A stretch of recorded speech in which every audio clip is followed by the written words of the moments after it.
აჭარის სოფლის მეურნეობის სამინისტრო ფერმერთა ნარგავებით უზრუნველყოფის მიზნობრივ პროგრამას აგრძელებს. პროგრამის ფარგლებში სამინისტრომ 3000 ჰაივარდის ჯიშის კივის ნერგები დღეს ქობულეთის მუნიციპალიტეტში ჩაიტანა.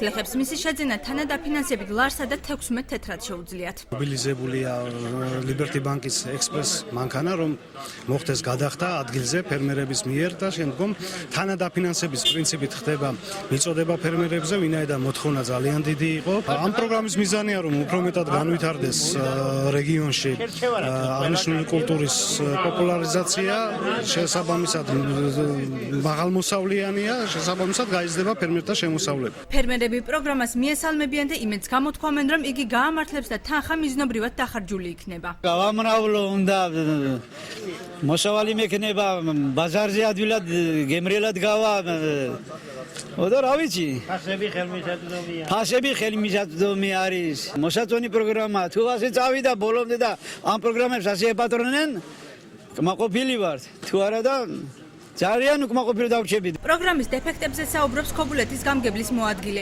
რეზო ხარაზი აცხადებს, რომ ნერგების დარგვის ვადები ამოწურულია და დიდი შანსია, რომ გლეხმა თხილის განაშენიანების პროგრამის მსგავსად ვერც აქედან მიიღოს შედეგი. სამინისტროს თავის დროზე უნდა ეზრუნა იმისთვის, რომ მაქსიმალურად მოკლე ვადებში უზრუნველეყო ესეთი ჩითილებისა და სხვა სახის ნერგების ჩამოტანა.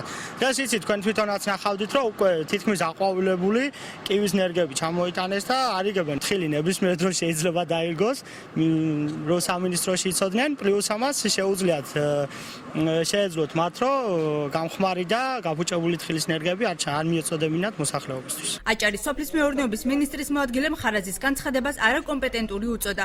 ავთანდილ მესხიძის განცხადებით პოლიეთილენის პარკში არსებულ ნერგებს ვადა არ გაუდით.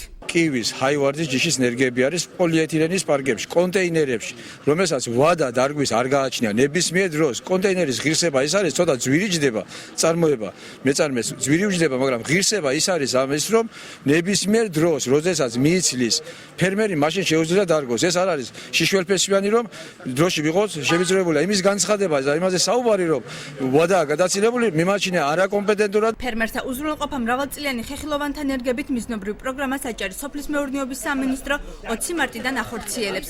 პროექტის ფარგლებში ფერმერებმა თხილის, საადრეო მანდარინის, ლურჯი მოცვისა და ხურმის ნერგების შეღავათიან ფასად შეძენა უკვე შეძლეს.